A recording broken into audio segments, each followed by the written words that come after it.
Hello guys, welcome to Saira's world. അപ്പോൾ ഞാൻ ഇന്ന് ഉണ്ടാക്കാൻ പോകുന്നത് എന്താണെന്ന് വെച്ച് കഴിഞ്ഞാൽ കടല കൊണ്ടൊരു അടിപൊളി ഐറ്റംസാണ് ഉണ്ടാക്കാൻ പോകുന്നത്. ശരിക്കും നമ്മൾ കടല കൊണ്ട് എന്തൊക്കെ ചെയ്യുന്നുണ്ട്, കറി വെക്കുന്നുണ്ട്, തോരൻ ഉണ്ടാക്കാറുണ്ട്, അങ്ങനെ പലതും ഉണ്ടാക്കുന്നുണ്ട് അല്ലേ. ശരിക്കും ഞാൻ ഇന്ന് ഉണ്ടാക്കാൻ പോകുന്നത് പോലെ ഒന്ന് ഉണ്ടാക്കി നോക്കി, ശരിക്കും ഇഷ്ടപ്പെടും. വളരെ എളുപ്പത്തിലും അധികം ഇൻഗ്രീഡിയൻസിൻ്റെ ആവശ്യമൊന്നുമില്ല. നമ്മുടെ വീട്ടിൽ തന്നെ ഉള്ള കുറച്ച് ഇൻഗ്രീഡിയൻസ് മതി നമുക്കിത് ഉണ്ടാക്കിയെടുക്കാനായിട്ട്. അധിക സമയമൊന്നും ആവശ്യം വരില്ല. അപ്പോൾ അതെങ്ങനെ ഉണ്ടാക്കുക എന്ന് നമുക്ക് നോക്കാം. അപ്പോൾ അതിന് വേണ്ടി വീഡിയോയിലേക്ക് പോകാം. ആദ്യം ഒരു അടുപ്പിലേക്ക് നമ്മളൊരു ചമ്പ് വെച്ച് കൊടുത്തിട്ടുണ്ട്. ചമ്പ് ചൂടായ ശേഷം അതിലേക്ക് 1 കപ്പോളം ഓയിൽ ഒഴിച്ച് കൊടുത്തിട്ടുണ്ട്. ഓയിൽ ചൂടായ ശേഷം അതിലേക്ക് 1.5 ടീസ്പൂണോളം കടുക് ഇട്ട് കൊടുക്കുന്നുണ്ട്.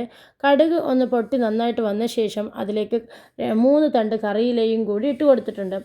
ഇതൊക്കെ ഇട്ട ശേഷം അതിലേക്ക് ഞാൻ 6 സവാള, മീഡിയം വലിപ്പത്തിലുള്ള 6 സവാളയാണ് എടുത്തത്. അതൊന്ന് സ്ലൈസ് ചെയ്ത് കട്ട് ചെയ്തതാണ്. അതും കൂടി ഇട്ടിട്ട് നന്നായിട്ടൊന്ന് വഴറ്റിയെടുക്കുക. വഴറ്റുക എന്ന് വെച്ചാൽ ശരിക്കും നന്നായിട്ടൊന്ന് വഴറ്റണം. അതിൻ്റെ പച്ചമണമൊക്കെ ഒന്ന് മാറി നല്ല രീതിക്ക് അതിൻ്റെ കളറൊന്ന് ചേഞ്ചായി വരണം. അപ്പോൾ അതുവരേക്കും ഒന്ന് വഴറ്റി കൊടുക്കുക. പെട്ടെന്ന് ഒന്ന് വെന്ത് കിട്ടാനായിട്ട് ഒരല്പം ഉപ്പും കൂടി ചേർത്ത് കൊടുക്കുക. ഉപ്പ് കൂടി ചേർത്ത് കൊടുത്താൽ പെട്ടെന്നത് കുക്കായി കിട്ടും.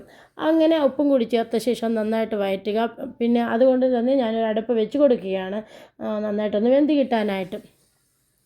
ഇപ്പോൾ ഏകദേശം അത് വെന്ത് കിട്ടിയിട്ടുണ്ട്. പിന്നെ ഇതിലേക്ക് ചേർത്ത് കൊടുക്കേണ്ടത്, ഇവിടെ ഞാൻ എടുത്തിട്ടുള്ളത് ഒരു ടൊമാറ്റോ ആണ്. അപ്പോൾ തക്കാളി ചെറുതായിട്ടൊന്ന് കട്ട് ചെയ്ത് ഇത് ഇട്ട് കൊടുക്കുന്നുണ്ട്. പിന്നെ ഇതിലേക്ക് ഇട്ട് കൊടുക്കുന്നത് 4 പച്ചമുളകാണ്. എരിവ് കുറഞ്ഞ പച്ചമുളകാണ് ഞാൻ ഇതിലേക്ക് ഇട്ട് കൊടുത്തിട്ടുള്ളത്. അതും കൂടി ഇട്ടിട്ട് നന്നായിട്ടൊന്ന് വഴറ്റിയെടുക്കുക. ശരിക്കും ഇത് നമുക്ക് ബ്രേക്ക്ഫാസ്റ്റിൻ്റെ കൂടെയും ചപ്പാത്തിൻ്റെ കൂടെയും ഒക്കെ കഴിക്കാൻ പറ്റിയ, കുട്ടികൾക്കും മുതിർന്നവർക്കും എല്ലാവർക്കും ഒരേപോലെ ഇഷ്ടപ്പെടുന്ന ഒരു ഐറ്റംസാണിത്. പിന്നെ ഇതിലേക്ക് ഞാൻ ചേർത്ത് കൊടുക്കുന്നത് 1 ടീസ്പൂണോളം ജിഞ്ചർ ഗാർലിക് പേസ്റ്റ്. അപ്പോൾ അതും കൂടി ചേർത്ത് കൊടുക്കുന്നുണ്ട്. അത് ആദ്യം തന്നെ ചേർത്ത് കൊടുക്കാത്തത്, അത് ചേർത്ത് കൊടുക്കുമ്പോൾ ചില അവസരത്തിൽ നമ്മുടെ ചമ്പ് പിന്നീട് ഇങ്ങനെ വഴറ്റിയെടുക്കുമ്പോൾ ഒന്ന് അടിയിൽ പിടിക്കാറുണ്ട്. അതുകൊണ്ടാണ് പിന്നീട് ഇട്ട് കൊടുത്തത്. പിന്നെ അതിലേക്ക് ചേർത്ത് കൊടുക്കുന്നത് മഞ്ഞൾപ്പൊടിയാണ്. 1/4 ടീസ്പൂണോളം മഞ്ഞൾപ്പൊടി ചേർത്ത് കൊടുക്കുന്നുണ്ട്. അതുകൂടാതെ തന്നെ പിന്നെ ഇതിലേക്ക് ആവശ്യമായിട്ടുള്ളത് കാശ്മീരി ചില്ലി ഞാനിവിടെ 3 ടീസ്പൂണോളം കാശ്മീരി ചില്ലി ചേർത്ത് കൊടുക്കുന്നുണ്ട്. അതും കൂടി ഇട്ടിട്ട് നന്നായിട്ടൊന്ന് വഴറ്റിയെടുക്കുക. ഈ മുളക്, നമ്മുടെ മഞ്ഞളും എല്ലാം ഒന്ന് നന്നായിട്ടൊന്ന് വെന്ത് കിട്ടണം. അപ്പോൾ അതിന് വേണ്ടിയിട്ട് നന്നായിട്ടൊന്ന് ഇളക്കി യോജിപ്പിച്ച ശേഷം പിന്നെ നമുക്കിതിലേക്ക് ആഡ് ചെയ്ത് കൊടുക്കേണ്ടത്, ഞാൻ കുതിർത്ത് വെച്ചിട്ടുള്ള കടല ഉണ്ടല്ലോ. അപ്പോൾ കടല ഞാൻ ഏകദേശം ഒരു 3-4 മണിക്കൂറോളം അത് കുതിർക്കാൻ വേണ്ടി വെച്ചിട്ടുണ്ടായിരുന്നു. അത് അങ്ങനെ കുതിർത്ത ശേഷം പിന്നെ ഒരു കുക്കറിലേക്കിട്ട് ഉപ്പും വെള്ളവും ചേർത്ത് ഒരു 6 വിസിലോടെ ഏകദേശം അടുപ്പിച്ചിട്ടുണ്ട്. അപ്പോൾ അങ്ങനെ ആകുമ്പോൾ നന്നായിട്ട് വെന്ത് കിട്ടും. അപ്പോൾ അങ്ങനെ വെന്ത് കിട്ടിയ കടല ഞാൻ അതിൻ്റെ വെള്ളമൊക്കെ കളഞ്ഞിട്ട് മാറ്റി വെച്ചിട്ടുണ്ടായിരുന്നു. അപ്പോൾ അതുകൂടി ഇതിലേക്ക് ഇട്ട് കൊടുക്കുകയാണ്. അപ്പോൾ അതും കൂടി ഇട്ട് നന്നായിട്ടൊന്ന് വഴറ്റിയെടുക്കുക. പിന്നെ ഇതിലേക്ക് ചേർത്ത് കൊടുക്കാനുള്ളത് വെള്ളം. ഞാനിവിടെ ഏകദേശം ഒരു 3/4 കപ്പോളം വെള്ളം ചേർത്ത് കൊടുക്കുന്നുണ്ട്. അധികം വെള്ളം ഇതിലേക്ക് ചേർത്ത് കൊടുക്കരുത്. ഇത് ഒരല്പം ഡ്രൈ ടൈപ്പാണ്. അതുകൊണ്ട് തന്നെ അധികം വെള്ളത്തിൻ്റെ ആവശ്യം ഇതിലേക്കില്ല. അതുകൊണ്ട് കൂടുതൽ വെള്ളമൊന്നും ഒഴിച്ച് കൊടുക്കേണ്ട ആവശ്യമില്ല. അപ്പോൾ വെള്ളവും ഒഴിച്ച് നന്നായിട്ടൊന്ന് ഇളക്കി കൊടുക്കുക. ഞാനിതാ ഇപ്പോൾ നന്നായിട്ടൊന്ന് ഇളക്കി കൊടുക്കുന്നുണ്ട്. നന്നായിട്ടൊന്ന് ഇതൊന്ന് വെന്ത് കിട്ടണം, ഇതിൻ്റെ മസാലയൊക്കെ വെന്ത് കിട്ടണം. പിന്നെ ഇതിലേക്ക് ചേർത്ത് കൊടുക്കേണ്ടത് സോസാണ്. അപ്പോൾ ഞാനിവിടെ tomato sauce, chilli sauce, soya sauce, ഇത് 3 സോസും ഇതിലേക്ക് ഒഴിച്ച് കൊടുക്കണം. അതുകൊണ്ട് തന്നെ ഞാനിവിടെ ഒരു 2 ടേബിൾ സ്പൂണോളം ടൊമാറ്റോ സോസ് ചേർത്ത് കൊടുക്കുന്നുണ്ട്.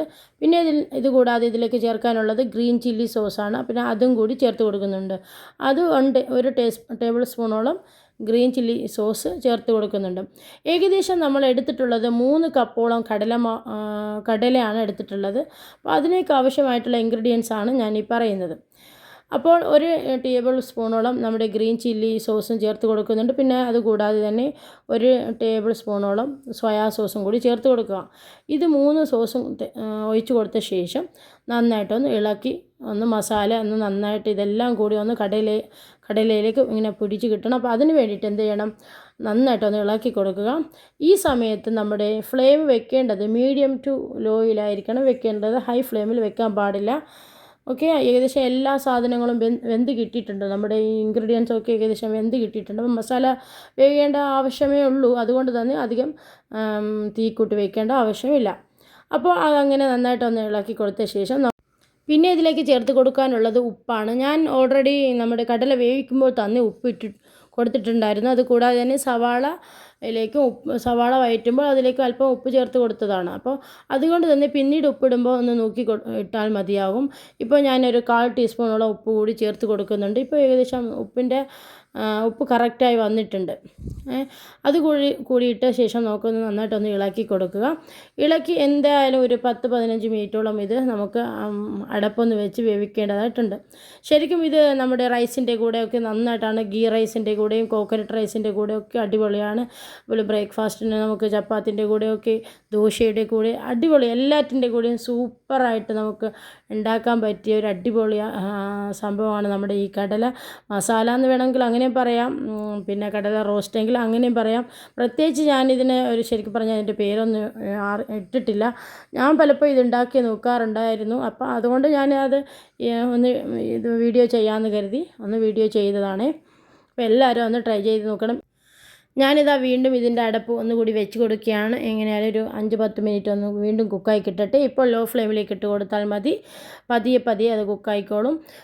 കാരണം ഇതിൻ്റെ ഏകദേശമുള്ള ഇൻഗ്രീഡിയൻസ് വെന്ത് കിട്ടിയത് കൊണ്ട് തന്നെ പതിയെ ഇത് കുക്കായി കിട്ടിയാൽ മതിയാകും. ഇപ്പോൾ ഞാനിതാ വീണ്ടും അതിൻ്റെ ഇടയ്ക്കിടയ്ക്ക് ഒന്ന് അടപ്പെടുത്ത് മാറ്റി ഒന്ന് ഇളക്കി കൊടുക്കുക. അപ്പോൾ ഞാനിതാ അതൊന്ന് ഇളക്കി കൊടുക്കുന്നുണ്ട്. വീണ്ടും അതിൻ്റെ അടപ്പൊന്ന് വെച്ച് ഒരു 5 മിനിറ്റ് കൂടി അതൊന്ന് കുക്ക് ചെയ്യാൻ വേണ്ടിയിട്ടാണ്. അപ്പോൾ ഏകദേശം നമ്മുടെ കടല റെഡി ആയിട്ടുണ്ട്. നിങ്ങളും ഇതുണ്ടാക്കി നോക്കുക, വീട്ടിലുള്ള എല്ലാവർക്കും ഉണ്ടാക്കി കൊടുക്കുക, എല്ലാവർക്കും ഇത് ഇഷ്ടപ്പെടും. അതുപോലെ എൻ്റെ ചാനൽ ആദ്യമായിട്ട് കാണുന്നവരാണെങ്കിൽ ഒന്ന് സബ്സ്ക്രൈബ് ചെയ്ത് സപ്പോർട്ട് ചെയ്യുക. നിങ്ങളുടെ ഫ്രണ്ട്സിനും ഫാമിലിക്കൊക്കെ ഒന്ന് ഷെയർ ചെയ്ത് കൊടുക്കുക. ഇഷ്ടപ്പെട്ടാൽ ലൈക്ക് ചെയ്യുക. എല്ലാവരും ഒന്ന് ട്രൈ ചെയ്തിട്ട് ഫീഡ്ബാക്ക് അറിയിക്കാൻ മറക്കരുതേ.